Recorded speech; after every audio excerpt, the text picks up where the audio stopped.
Hello everybody, it's Thea. Welcome back to Garden Goddess Tarot.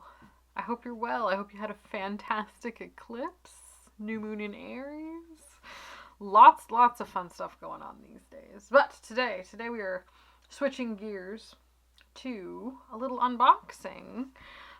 We're going to explore the Dirt Gems Oracle today. This is a deck that have had my eye on since it was an indie deck. It's been an indie deck for I'm not sure how many years now, and I've always almost got it, but I could always find a reason not to. It is by Anne Louise Burdett and illustrated by Chelsea Granger. It's a plant oracle deck. Comes with a wonderful guidebook. And I have the weirdest relationship with plant decks, especially as the title of my channel suggests. I'm really into gardening. I love plants. I have such a deep and fulfilling and wholesome relationship with so many plants. But when it comes to using them for divination in deck form, I have a really hard time. So I find it really difficult to find plant decks that I like. So that's mostly why I hesitated on this. But now that it's out mass market, I thought I'd give it a go, and it is a fantastic price for what you get from what I gather. And I'm really excited to give it a try. I want to give it a try. Like, give it the old college try. So that's the plan with this guy. So, what can we learn if we take the time to listen to the plants growing all around us? Well, don't I know? I know a lot of things that plants can teach us. With Dirt Gems, explore the wisdom of our plant allies and their natural beauty and complexity, divided into 4 suits. So we've got a blaze, which is a fire suit, I gather, a float, which is the water, a drift, or maybe a drift is water and a float is air, and then amidst is probably the earth-related one. I like that they're separated into the classical elements. These lushly illustrated cards offer tools to tap into the inherent power and magic of the natural world, which is great. They do. You can also do that without cards as well if you're interested in working with plants. It's the 65 cards with metallic edges, 168-page guidebook, keepsake, storage box, which I'm not sure if I will end up keeping, but it's beautiful. Look at that. So here's the book. We'll have a look at it first. And it comes, which is actually, I don't mind this. I know it's extra packaging, but I'm going to keep them in this. And then I don't exactly know what to do with this guy. But we'll see how that goes. We'll just move it to the side for now. But I do like that the deck is in its own little tuck box. And then here's our little oracle guidebook. I love the art style on this. Something about plants set off against a black background. I think there's an oracle deck. Or maybe it's just like a card deck. It's called Plants That Heal. And it's the same sort of thing, except it's photographs of plants on top of a black background. Ooh, I love it. It makes me so happy. Like, I would, if this was wallpaper, can you imagine it? All over the walls in here? Oh man, it'd be beautiful. Stunning. Amazing. And I think one other thing that drew me to this deck in particular is it has a lot of off the beaten path type plants. So not just your standard. But that's the other thing about plant decks. Sorry, this whole video is gonna be me rambling about how I feel about plant decks as a genre. What happens is plants that I love, my favorite plants, are either not included or there's just so many plants. You can't please everybody. It's impossible to please everybody with a plant deck. As well as the interpretation, like personal interpretations of the energy of plants does tend to vary a lot more. It's not as standard and structured as, say, I don't know, deity decks tend to be a little bit more clear and specific about what each, deity means. But plants, their meaning fluctuates based on interaction and time and season a lot more. And even just regionally too, right? Like, plants grow in certain parts of the world, so where you are really determines how familiar you are with the plants or how you're going to interact with them. So anyway, it's plant decks. It's a wild world. Born human, I aspire to be more like the mountain, letting the world grow all over me, becoming so visible, I disappear into becoming something else. Ooh. Alrighty, contents. Oh, this is beautiful. Really well designed. Forward. I'm not going to get into it too much. I imagine it's just going to... Introduction. Yeah, it's lovely. Lovely lots of information. There's some spreads there. Oh yeah, 1 card, 3 card, 7 card. A few words on tradition, on plants and their relationships with humans. Wonderful. The associations of the suits, and then here we get into the plants. So you write your image. The other thing about this deck too is the cards have titles as opposed to keywords. So again, this is one of those decks that has a great respect for the practitioner or the user, in that it doesn't tell you what to think and feel. It gives you, it shows you the door and then lets you walk through it and then experience it on your own. So this is one of the ones that it does make it tricky to use in a quick, really snappy way. Like you've got to either have your own relationship with the plant already, which in this case for Aconite I do, and I can use that as a divinatory message, or you're chained to the guidebook, which is also fine. But in a client setting, you don't want to be whipping out the guidebook for plants you're not familiar with. So again, it all depends on how we've built that relationship with the plants that are present in the deck. So just something to be of note. And you can always like write your own, like go through the guidebook, pick out a keyword you want, get a little white gel pen and write a keyword that you would want on each of the cards. Is entirely an option too. If you'd like to have that little jumping off point in as like a, not like a trigger, but like a keyword that helps you remember the chosen meaning of that plant. But again, your relationship to that plant may be totally different than what is contained in the guidebook. So yeah, this is my relationship with plant decks is tumultuous.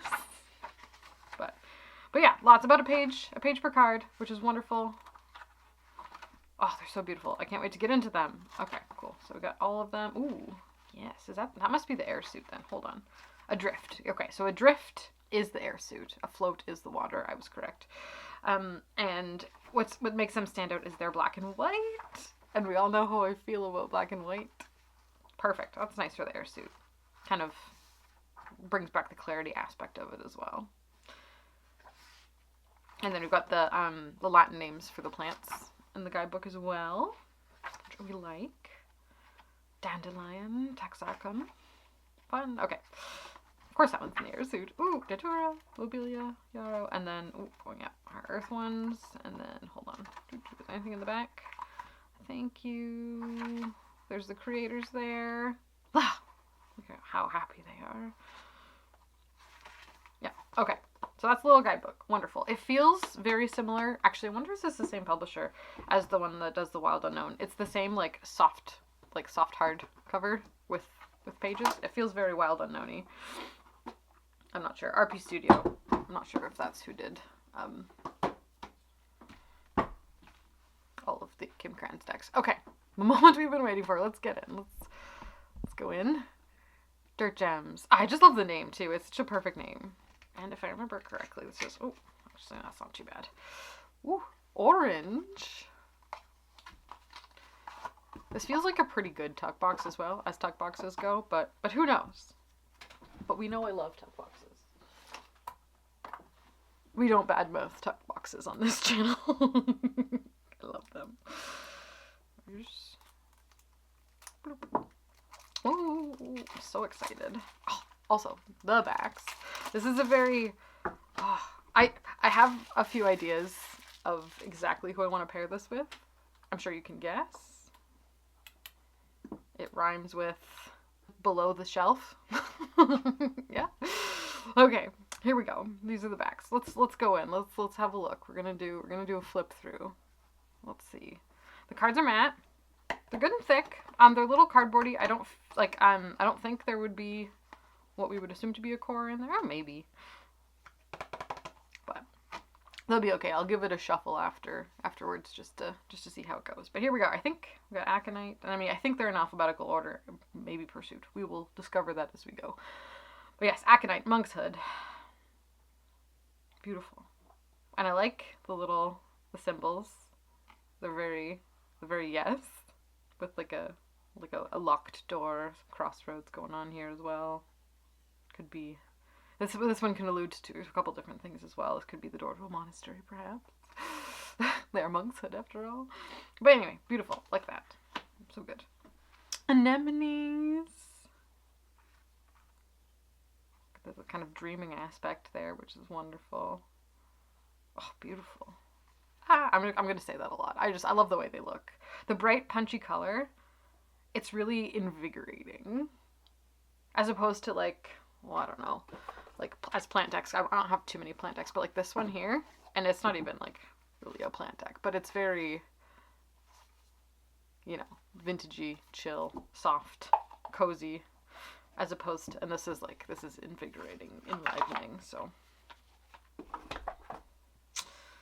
Arnica. Ashwagandha. Calendula. Beautiful. Yeah, I like it. Ooh. It definitely is different than any plant deck. Just with the incorporation of the additional art elements, with their symbolic meaning as well, it's wonderful. I like this. But again, this is one you're gonna have to get to know if you aren't familiar with the plants already.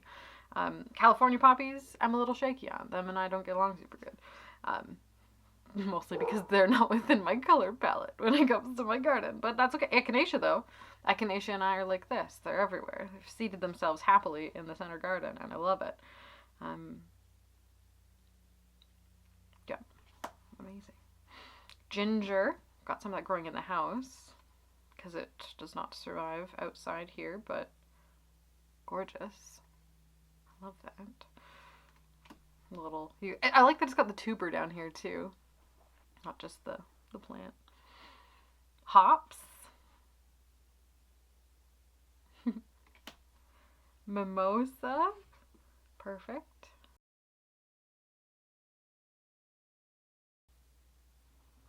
Mugwort. Ooh, yes, look. We've got the duality. The snake kind of riding the middle line. That's this leaf shape there. There's a lot going on in the cards too, so like if you didn't know what a mugwort plant looked like I think this is supposed to be a feather, to be quite honest, but yeah, these are what the leaves look like. Passion flower. Oh, that's beautiful. Look at that. Got one of those growing in the kitchen. Rosemary. Oh, I really like that card for lots of reasons.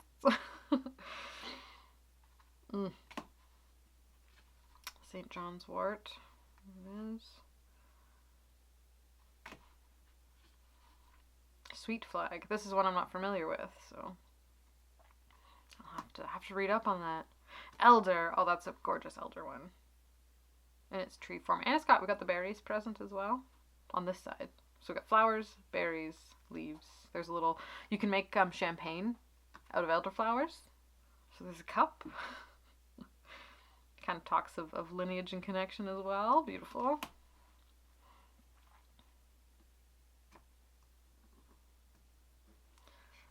Elecampana. I don't know this one. Unless that's a generic... Hold on. Oh, am I going to be checking the guidebook this whole time? No, I'm going to try not to. Let's see. Yeah, I'm not... Oh, it's a helenium. Okay, there we go.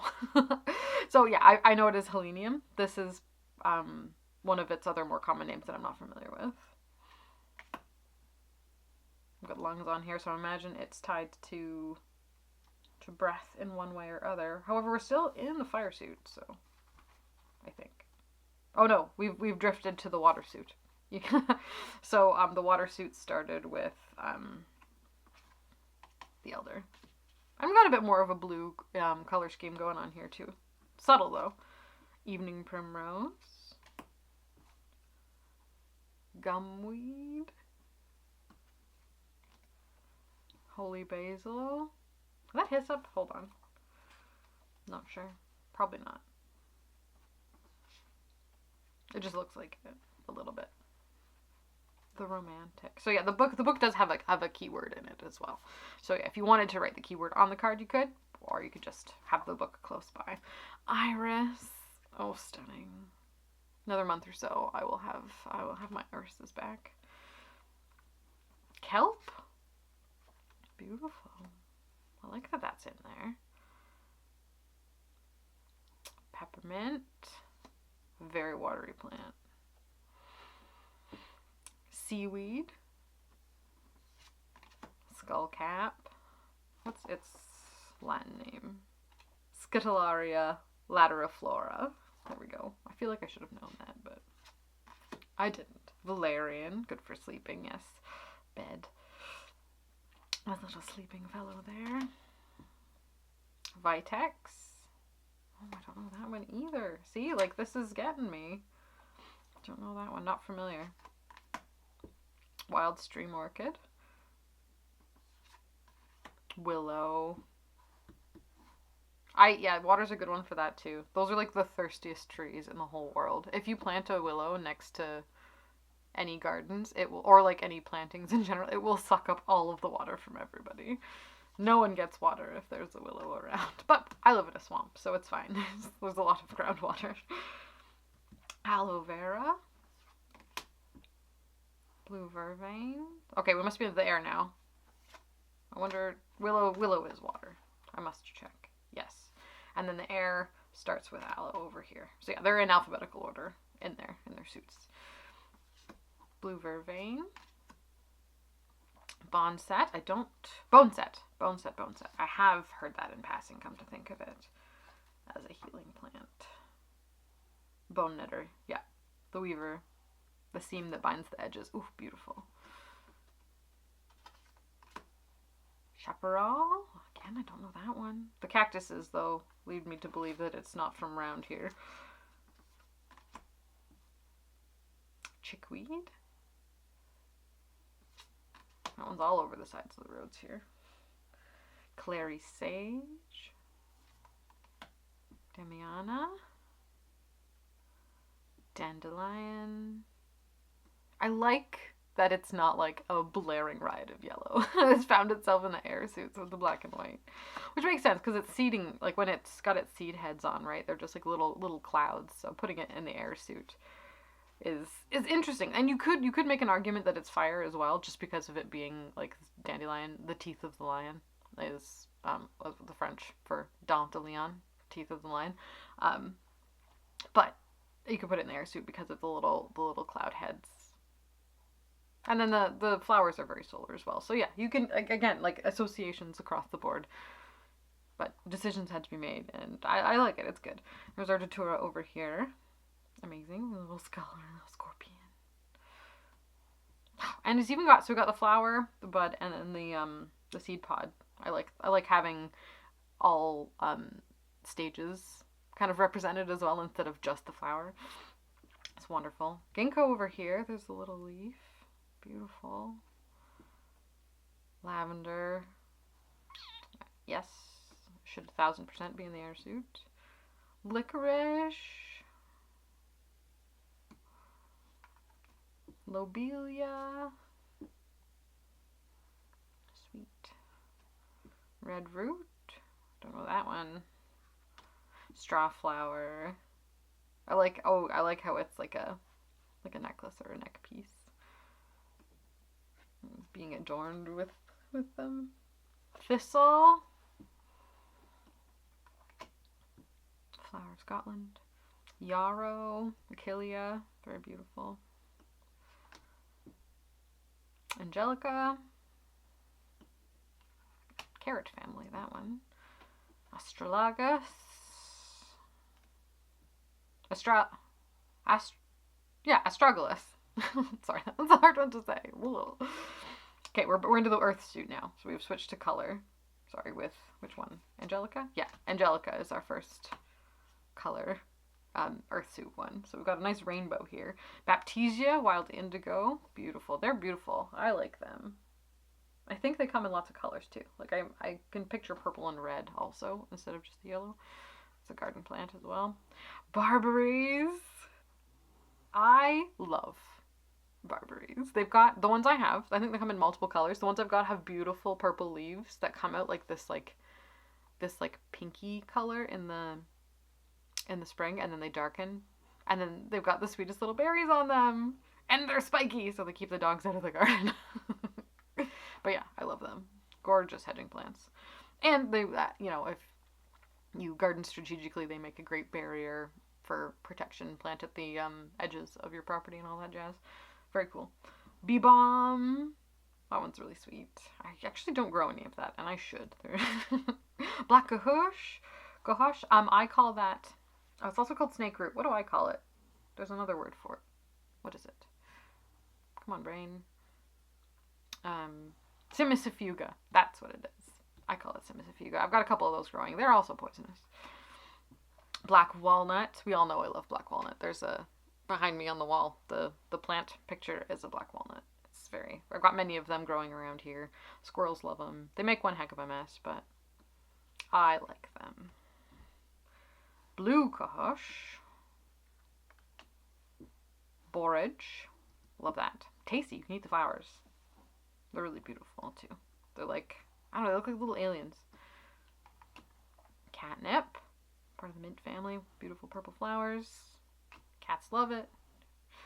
Dogwood. Oh, I like we got catnip and then we got dogwood. I've got a bunch of those growing too. And they're almost big enough to be flowering soon. Like in a meaningful way. I'm excited. And I want to make a flower essence of those for sure. Figwort. Not familiar with that one. Just gonna check. Yep, I do not know that one. Hawthorn. Iconic. Witchy plant. Magnolia. Amazing. Look. Ooh. So beautiful. Yes. I've got a magnolia tree. And her name is Maya. And it's almost her birthday. Marshmallow. Motherwort. Very beautiful. Very much a weed, but majestic and wonderful. I think like I wouldn't consider it a weed, but others around here in the gardening club would consider it a weed. It's funny, another little tangent. I've had neighbors suggest to me that I should join the gardening club. Like old ladies come on there, they want tours of the garden, and they like I'll show them around, and they'll be like, you should join the gardening club. But I know for a fact that they have they've dismissed people who have like weeds in their garden and like don't garden like a very specific way that they would consider ideal. And I feel like I would also fall into that category. Like I keep plants that others around here would definitely call weeds.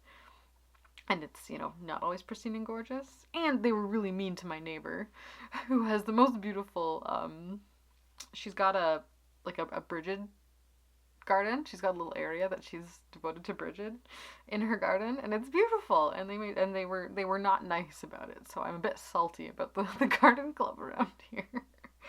But anyway, so yes, I grow weeds, and the ladies at the garden club don't love it.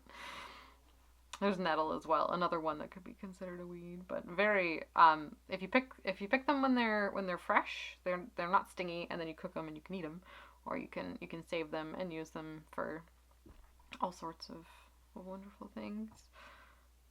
It's good to have in the garden. Just like, it's one of those ones you've got to be cognizant around because you will know when they touch you. And I can remember my grandfather saying that if you brush up against nettle gently, that's the worst. But if you manhandle it, if you show strength of character and and if you're working with them, if you use them quickly and aggressively, it's less of an impact. You don't get as many stings, apparently. I haven't field tested that theory, to be quite honest. I'm a little scared, but that's like the folktale around it for around here anyway. Poison ivy and poison oak. Yeah, I guess we've got a lot of that type of uncomfortable plant going on here. Yeah, there's our poison ivy, and that's the poison oak. And wild yam! Sweet potato vine! Beautiful.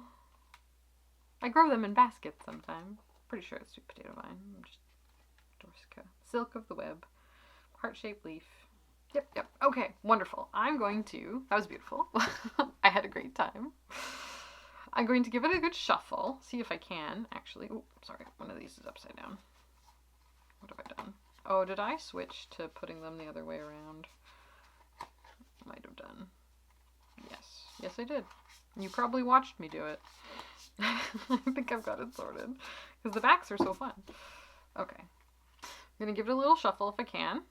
They're a little on the larger side, actually. Let's compare to a normal tarot size. So, yeah, they're a little longer. Sorry, hard to see. They're a little longer and a little wider than your standard tarot. So if you've got little tiny hands, you're going to want to probably just overhand this one. Boop, boop, boop. I've got medium-sized girl hands, and I'm going to try.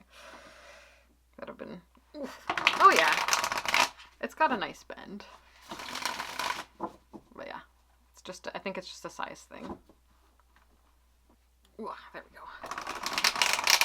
Sometimes I need to rest it on my leg to like get my finger around to get the good shuffle in. But yeah, oh, that's good.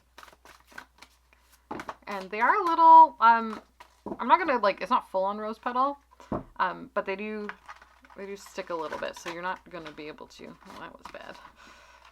You're not gonna be able to fan it nicely. It's gonna be one that kind of like clumps a little bit, but that's fine. And I think with use, it'll loosen up a little bit, but you know, it's got the nice matte gold edges, which is lovely. And like, as a mass market deck goes, this is great. I have no complaints about the quality of this one. And I like that the cards, they've got a bit more give than they look like they might. Yeah. But yeah, like that was, it's not going to be one that's going to be good for jumpers until you break it in a while. Because it will send out clumps.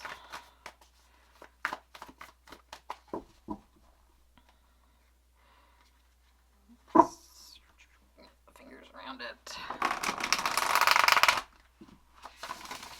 Awesome. Okay. Let's pull a card and I'll do a little read from the guidebook. And, whoops, okay. Oh, looks like Wild Yam is our card. It's our card for today. So we're going to learn about Wild Yam. The last card in the deck. So it's in the Earth suit, which I will just do a quick look at the amidst, just so we get the full idea. The color is rainbow colors. The element is Earth. The energetic signature is damp, which I'm curious about the other ones now. Adrift is dry. Interesting. I'd put dry in the fire. Water is cold. And fire must be hot then. Yes. Interesting. Okay. Back to our Earth one. Damp, foggy, and misty is the weather system related to the Earth cards. Metal of choice is brass, emotion is joy, and landscape is forest. Interesting choices. I'm not sure, because I know when it comes to, I don't know if it's alchemically, but how when you experience the Earth suit, Earth's usually cold and dry. Water is cold and wet. Fire is hot and dry, and air is hot and wet. That's how my brain sorts out those. So that's going to be up to personal preference as well. I might not adhere to that super closely, but that's our little rundown of what the Earth's amidst suit is. That's what I mean. Like everybody's associations for things are individual to them and the way they've kind of worked out the layout of energy. But let's have a look. Discorsia villosa. Silk of the web. Beautiful. Okay.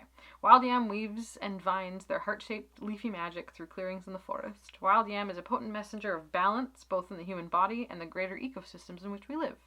Wild yam is an ancient ally, teaching our endocrine system to find balance while allowing elegant and effective communication between the biological channels our bodies use. Wild yam is a harmonizer, working to preserve and maintain the beautiful web of natural order. Wild yam brings news that every piece of the puzzle is important and every missing link affects all other things. Wild yam's presence reminds us that collective wellness is the only way, and without it, every living being and all parts of us will suffer and be thrown off balance. We must never believe the falsehood that we are separate from the whole. That's a pretty good message. And this card conveys it. Like, having all of the little bits kind of surrounded by the greenery encompassed in its, you know, its extensive little fingers. Wild yam is currently considered to be at risk in the United States. This ally is abundant in some places and scarce in others. This plant has long been relied upon, and now it's time to care for its resurgence in the wild. Wild yam's message, one that calls for balance and restoration, one that has resounded through our physical bodies for generations and must now become our call to action on their behalf. If you are finding the need for equilibrium within your own body and within the greater network of ecological literacy, invite wild yam to your table and find your way to to a clearing in the forest.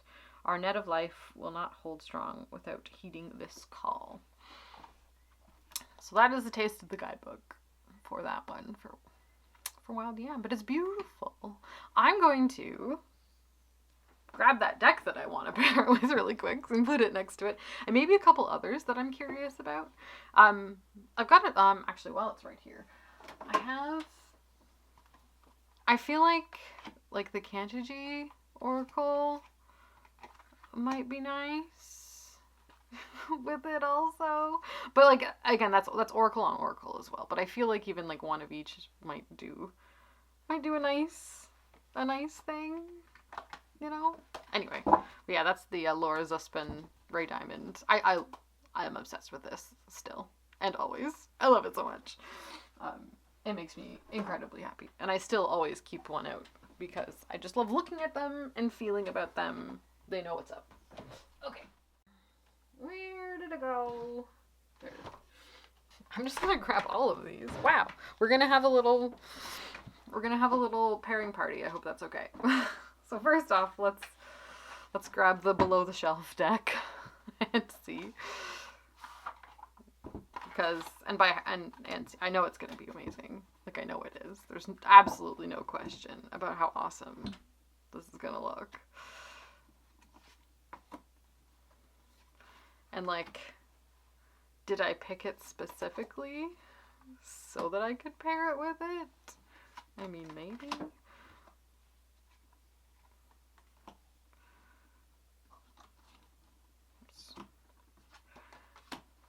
The Devil, Motherwort, and High Priestess.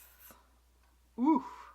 Yeah, no, that looks amazing and stunning. So if you have the Outgrow Yourself Oracle and you're curious, we got Lavender, the Knight of Cups, and the Queen of Cups.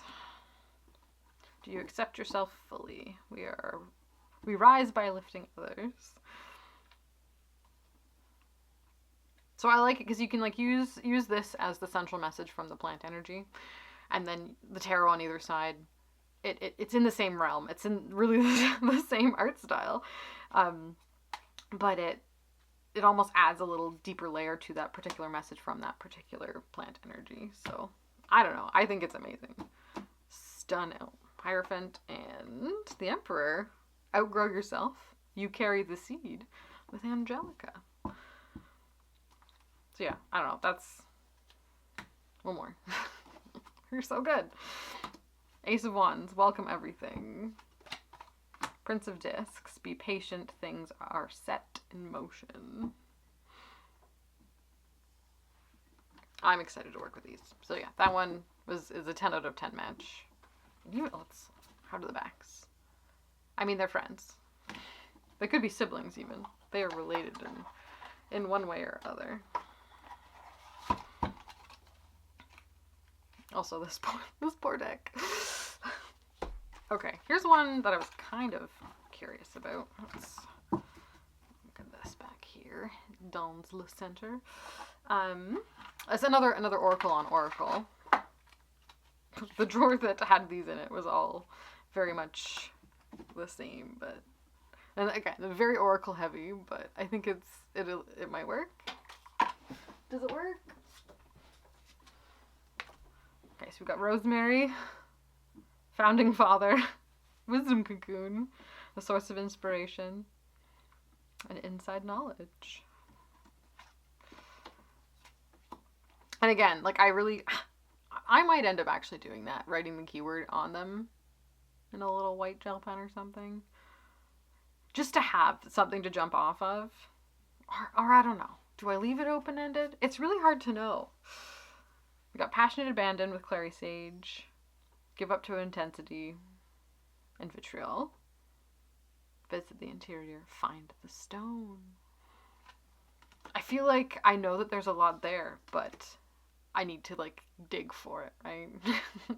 It's not right on the surface. You've got to go in. Barbary here with Sweet Autarky, gentle selfishness, self-devotion, liminal space, inner threshold. So yes, I like that with our protective aspect. We were talking about Barbary, and and putting those prickles on the outside for good reason. Interesting. Okay. Ancestral Watch, Guardian Spirits with Evening Primrose, and Silent Treasure, Untold Epiphany. Anyway, these are beautiful together. And I can tell that there's definitely a lot to be gleaned from them. Devastated Versatility, Collective Path, California Poppy.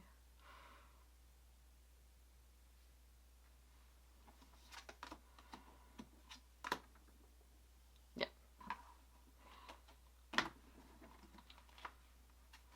Oops. And there's the backs. Again, very much friends. So yeah. Sorry, this is the Craft Decadence Oracle. This is a La Green Witch deck from Game Crafter, I believe.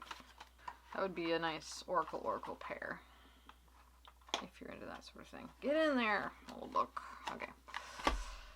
Who's next? Okay. Black Lily. I thought I would give a go. I feel like it would match. Check the backs. I mean, and it has that floral presence whilst being kind of a generic tarot. Not generic, like not that it's boring, but like its basis is a non-thematic tarot. I think it's gonna be good. I think this is a great match. I think. Ace of Cups, Scumweed, and the Seven of Wands. They're beautiful. Ace of Swords, Bone Set, Knight of Swords. Yeah, definitely. That's saying lots of things, but I can't know like entirely until I go to the guidebook. So yeah, I think this is one of those decks that's gonna require me to invest energy into getting to know it. Even though I'm familiar with Lobelia and how I feel about Lobelia and how I enjoy working with it in the garden, in a garden context, but like in a divinatory context, it's like I just need a little bit more. So yeah, I'm thinking maybe a keyword on this might save my butt a little bit. Lobelia, Page of Wands, and Death. Interesting. Passion Flower, Eight of Pentacles, and the Princess of Cups.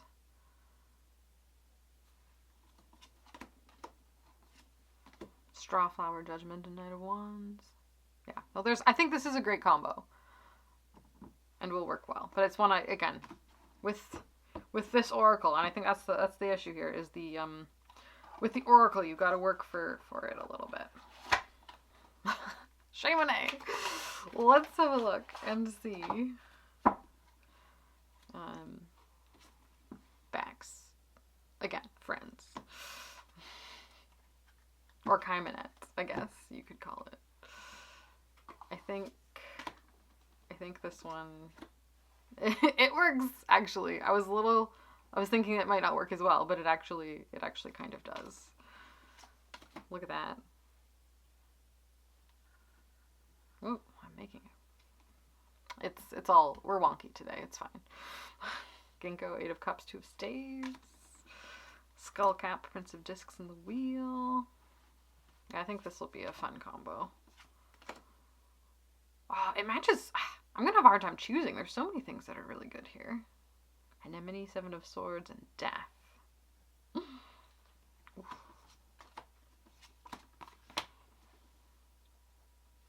What is your favorite of the three pairings so far?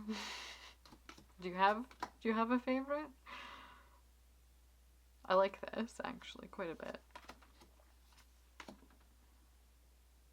Very nice. Okay, let's try another. So it's a Chamonix or Kaimanet. This is a really good deck, by the way. It's is it underrated? I think it's not, because I know how good it is. And I feel like other people ought to know that also. It's like for various reasons. Like the guidebook is amazing. Anyway, it's really good. Is it underrated? Maybe. Probably. Let's say yes. Okay. I want to try and pair this with the Midnight Edition of Andy's Fill Your Chakras Oracle really badly, because I feel like it would go super well. This deck, like, and I wouldn't want probably two of these, so let's see, I'd probably just do one, and then do maybe 2. Or it would be 1 and 1, but it doesn't look super good. Particularly the backs are very perfect, but it would give you a kind of chakra center. So, and this works really well with color, because color is kind of plays a big part in this deck. I feel like bringing the chakra energy would be good. So, I'm disconnected. Flower message to kind of go with it. Underactive sacral chakra. I feel unsexy. Catnip and chaparral. I feel like I'd want a tarot just to ground it a little bit as well. Because again, this is Oracle on Oracle. And I try not to do that too much. I really like to have the presence of tarot in one way or other. Oh, we're getting all of our underactive ones. I am anxious. Borage and thistle. Overactive heart, I love, but I neglect my own emotions. I've got some black and white air babies on the side there. I think they're good. They're good together. But again, I think I would... Do I write... Okay, I'm leaving a poll. Should I write a keyword on these, or should I leave it?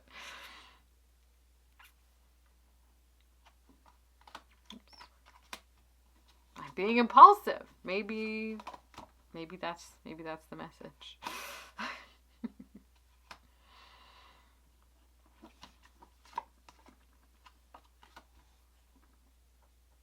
Yeah, this is a great deck.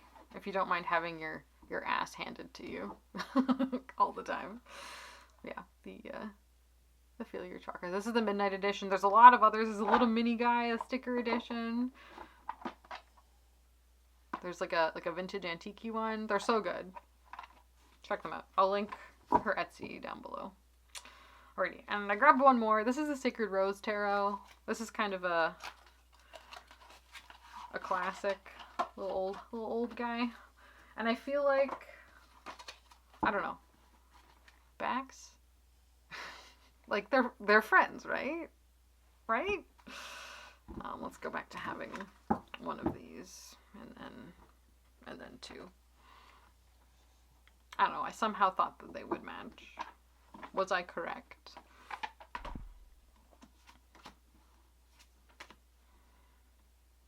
Almost? Is it too vintagey with too modern of a deck? Or is it just neutral enough that it works? I think it works. Not as well as all of the other ones. All of the other pairs were like knocked out of the park. Amazing. But I still think it's good. This is a great little tarot, by the way. It's just beautiful, simple, very straightforward.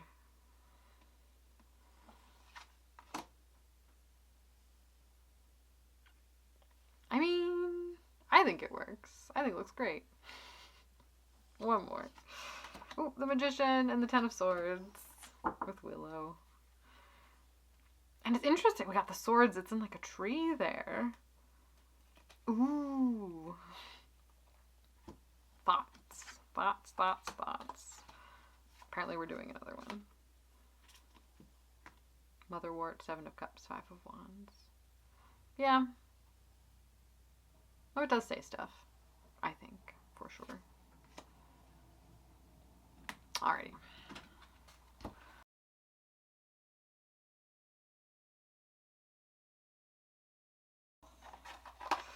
Okie dokie. So that is the Dirt Gems Oracle deck by Anne-Louise Burdett and Chelsea Granger. The mass market edition. Available if you're interested.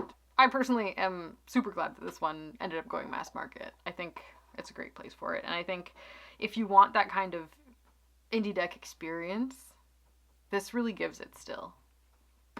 In the quality of the content, in the art, the artistic value of what you're getting, and then the experience to work with plants. But again, I will caution, if you are not interested in plants and you have a hard time with decks that don't have keywords on them and that, rely on the book, that's something that this deck kind of requires you to have, either a working knowledge of the plant energy of all the plants present, or not having a issue with being town.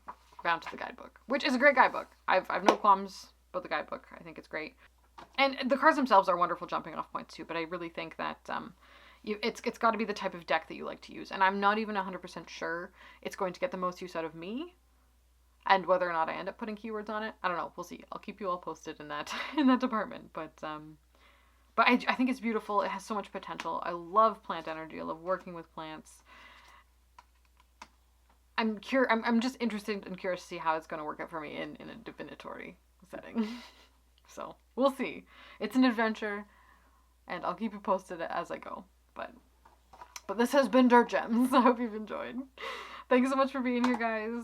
I really appreciate it, and I will see all you fine people in my next video. Ciao!